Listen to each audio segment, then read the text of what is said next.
নমস্কার বন্ধুরা, welcome back to live আড্ডা ফুটবল। তো বন্ধুরা, আরও একটা নতুন ভিডিওতে তোমাদের সকলকে স্বাগতই জানাই। বন্ধুরা, ভিডিওটা শুরু করার আগে তোমাদের কাছে একটাই অনুরোধ, সেটা হচ্ছে যে আমাদের এই চ্যানেলে যারা প্রথমবার তারা কিন্তু অবশ্যই আমাদের এই চ্যানেলটাকে সাবস্ক্রাইব করে পাশে থাকা বেল আইকনটি অল করে রাখবে, যাতে সবার প্রথমেই এরম খেলার আপডেট তোমাদের কাছে পৌঁছে যায়।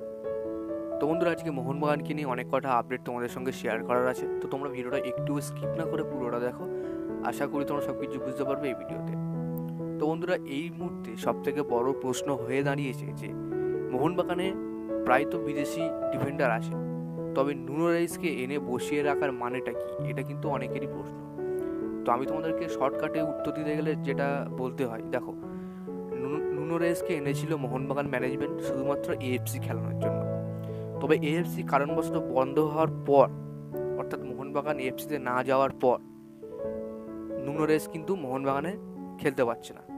তো এর মধ্যে অনেকে বলছে যে টম আলডারেটকে আনরেজিস্টার করিয়ে বা টম আলডারেটকে পাঠিয়ে দিয়ে নুনেরেসকে রেজিস্টার করে দিয়ে রেজিস্টকে টিমে যদি একবার দেখা, তাকে একবার মানে খেলিয়ে দেখা, তিনি কেমন খেলেন, তার পার্সোনালিটি কেমন, তার বল কন্ট্রোলিং কেমন, তিনি ডিফেন্ডার হিসেবে কেমন। তো এরম প্রশ্ন অনেকেরই রয়ে গেল যে প্লেয়ারটা মোহনবাগানে এলো, অথচ মোহনবাগানের জার্সি পরে একবারও তাকে মাঠে খেলতে দেখতে পারলাম না। তো এরম অনেকের আশা আছে। দেখো, এই মুহূর্তে সব থেকে বড় খবর যেটা পাওয়া যাচ্ছে যে মোহনবাগান ম্যানেজমেন্ট হয়তো টম অ্যালডারেটকে বিদায় জানিয়ে দিতে পারে মোহনবাগান সুপার জায়ান্ট থেকে। এমনটা কিন্তু খবর বেরিয়ে আসছে যে টম অ্যালডারেটকে কিন্তু মোহনবাগান ছেড়ে দিতে পারে।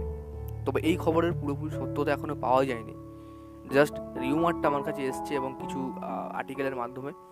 তো সেইটার মাধ্যমে আর কি আমি তোমাদের সঙ্গে শেয়ার করতে পারছি যে হয়তো নুনেরেসকে মোহনবাগান দল ছেড়ে দিয়ে টম অ্যালডারেটকে ছেড়ে দিয়ে নুনেরেসকে হয়তো রেজিস্টার করাতে পারে মোহনবাগান তাদের টিমেতে। তো এখন ভাবার বিষয় হচ্ছে যে নুনেরেস তো একটা ম্যাচ এখনো খেলেনি, এবার তো আইএসএল এর প্রায় 5-6টা ম্যাচ হয়েই গেছে। তো এরপরে যদি নুনেরেসকে নামানো হয়, নুনেরেসকে সামলাতে যদি 2-3টে ম্যাচ লাগে, সেক্ষেত্রে কিন্তু মোহনবাগানের লস হবে। তো এই প্রশ্ন অনেকের সাথে মাথায় আর কি ঘোরাফেরা করছে যে নুনেরেস যদি মাঠে নামে, তার কিন্তু ম্যাচ মানে মেলাতে আর কি তার টিমের সাথে হয়তো 2-3টে ম্যাচ লেগে যেতে পারে। দেখো, স্ট্রাইকার অ্যাটাকারের বেশিক্ষণ লাগে না, কিন্তু একটা ডিফেন্সের সাথে বোঝাপড়া না থাকলে কিন্তু টিমই স্যাক্রিফাইস করে। এটা তোমরা সবাই জানো যে ডিফেন্সকে কিন্তু অবশ্যই বুঝতে হবে, মিলিয়ে খেলতে হবে। কিন্তু স্ট্রাইকার ফরওয়ার্ড প্লেয়াররা একদিনে ঠিক হয়ে যায়, কিন্তু একটা ডিফেন্সকে সামলাতে মিনিমাম 2-3 দিন টাইম লাগে। তো এটাই কথা।